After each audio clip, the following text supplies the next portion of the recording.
Testament du roi Saint-Louis, roi de France, à son fils le futur Philippe III le Hardi. Cher fils, parce que je désire de tout mon cœur que tu sois bien enseigné en toutes choses, j'ai pensé que je te ferais quelque enseignement par cet écrit. Car je t'ai entendu dire plusieurs fois que tu retiendrais davantage de moi que de tout autre. Cher fils, je t'enseigne premièrement que tu aimes Dieu de tout ton cœur et de tout ton pouvoir. Car, sans cela, personne ne peut rien valoir ni être sauvé. Tu dois te garder de toutes choses que tu penseras devoir lui plaire et qui sont en ton pouvoir. Et spécialement, tu dois avoir cette volonté que tu ne fasses un péché mortel pour nulle chose qui puisse arriver. Et qu'avant de faire un péché mortel avec connaissance, que tu souffrirais, que l'on te coupe les jambes et les bras, que l'on t'enlève la vie par le plus cruel martyre. Si notre Seigneur t'envoie persécution, maladie ou autre souffrance, tu dois la supporter des bons airs et tu dois l'en remercier et lui savoir bon gré, car il faut comprendre qu'il l'a fait pour ton bien. De plus, tu dois penser que tu as mérité ceci encore plus s'il le pouvait, parce que tu l'as peu aimé et peu servi, et parce que tu as fait beaucoup de choses contre sa volonté. Si notre Seigneur t'envoie prospérité, santé de corps ou autre chose, tu dois l'en remercier humblement, et puis prendre garde qu'à cause de cela, il ne t'arrive pas de malheur causé par orgueil ou par une autre faute, car c'est un très grand péché de guerroyer notre Seigneur de ses dons. Cher fils, je te conseille de prendre l'habitude de te confesser souvent et d'élire toujours des confesseurs qui soient non seulement pieux mais aussi suffisamment bien instruits, afin que tu sois enseigné par eux des choses que tu dois éviter et des choses que tu dois faire. Sois toujours de telle disposition que des confesseurs, des amis osent t'enseigner et te corriger avec hardiesse. Cher fils, je t'enseigne que tu entendes volontiers le service de la Sainte Église, et quand tu seras à l'Église, garde-toi de perdre ton temps et de parler vainement. Dis tes oraisons avec recueillement ou par bouche ou par pensée, et spécialement sois plus recueilli et plus attentif à l'oraison, pendant que le corps de notre Seigneur Jésus-Christ sera présent à la messe, et puis aussi pendant un petit moment avant. Cher fils, je t'enseigne que tu aies le cœur compatissant envers les pauvres, et envers tous ceux que tu considéreras comme souffrants, ou de cœur ou de corps, et selon ton pouvoir, soulage-les volontiers, ou de soutien moral ou d'aumône. Si tu as malaise de cœur, dis-le à ton confesseur ou à quelqu'un d'autre que tu prends pour homme loyal, capable de garder bien ton secret, parce qu'ainsi tu seras plus en paix, pourvu que ce soit bien sûr une chose dont tu peux parler. Cher fils, recherche volontiers la compagnie des bonnes gens, soit des religieux, soit des laïcs, et évite la compagnie des mauvais. Parle volontiers avec les bons, et écoute volontiers parler de notre Seigneur en ses sermons, et en privé. Achète volontiers tout ce qui permettra de faire grandir les biens de Dieu et toute indulgence sur cette terre. Aime le bien en autrui et hais le mal. Ne souffre pas que l'on dise devant toi paroles qui puissent attirer gens à pécher. N'écoute pas volontiers médire d'autrui. Ne souffre d'aucune manière des paroles qui tournent contre notre Seigneur, Notre-Dame ou des saints sans que tu prennes vengeance. Et si le coupable est un clerc ou une grande personne que tu n'as pas le droit de punir, rapporte la chose à celui qui peut le punir. Prends garde que tu sois si bon en toutes choses qu'il soit évident que tu reconnaisses les générosités et les honneurs que notre Seigneur t'a fait, de sorte que, s'il plaisait à notre Seigneur que tu aies l'honneur de gouverner le royaume, que tu sois digne de recevoir l'onction avec laquelle les rois de France sont sacrés. Cher fils, s'il advient que tu deviennes roi, prends soin d'avoir les qualités qui appartiennent au roi, c'est-à-dire que tu sois si juste que quoi qu'il arrive, tu ne t'écartes pas de la justice. Et s'il advient qu'il y ait querelle entre un pauvre et un riche, soutiens de préférence le pauvre contre le riche, jusqu'à ce que tu saches la vérité. Et quand tu la connaîtras, fais justice. Et s'il advient que tu aies querelle contre quelqu'un d'autre, soutiens la querelle de l'adversaire devant ton conseil, et ne donne pas l'impression de trop aimer ta querelle, jusqu'à ce que tu connaisses la vérité, car les membres de ton conseil pourraient craindre de parler contre toi, ce que tu ne dois pas vouloir. Si tu apprends que tu possèdes quelque chose à tort, soit de ton temps, soit de celui de tes ancêtres, rends-la tout de suite, toute grande que soit la chose, en terre, denier ou autre chose.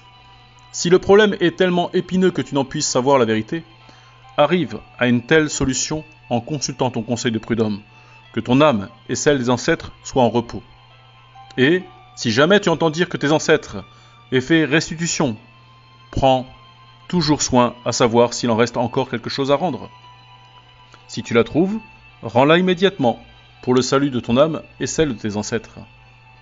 Sois bien diligent de protéger dans tes domaines toutes sortes de gens, surtout les gens des saintes églises. Défends qu'on ne leur fasse tort ni violence en leur personne ou en leurs biens.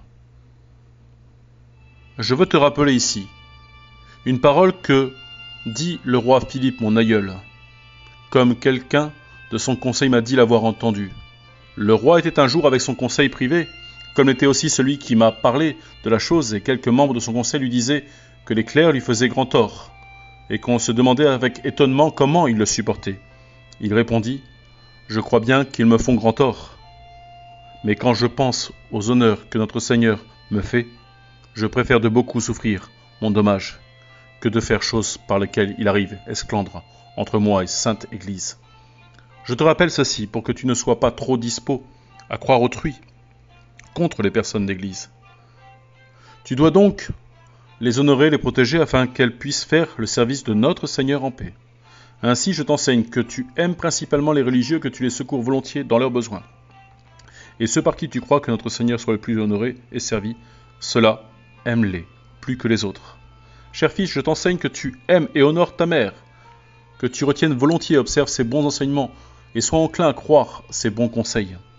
Aime tes frères et veille toujours bien en leur avancement et leur tien, lieu de père, pour les enseigner à tout bien, mais prends garde que par amour pour qui que ce soit, tu ne déclines de bien faire, ni ne fasses chose que tu ne doives. Cher fils, je t'enseigne que les bénéfices de Sainte Église que tu auras à donner, que tu les donnes à bonne personne par grand conseil de prud'homme. Il me semble qu'il vaut mieux les donner à ceux qui n'ont aucune prébende qu'à ceux qui en ont déjà. Car si tu les cherches bien, tu les trouveras assez de ceux qui n'ont rien et en qui les dons sera bien employés. Cher fils, je t'enseigne que tu défendes autant que tu pourras d'avoir guerre avec nul chrétien. Et si l'on te fait tort, essaie plusieurs voies pour savoir si tu ne pourras trouver moyen de recouvrer ton droit avant de faire guerre. Et fasse attention, que ce soit pour éviter le péché qui se font en guerre.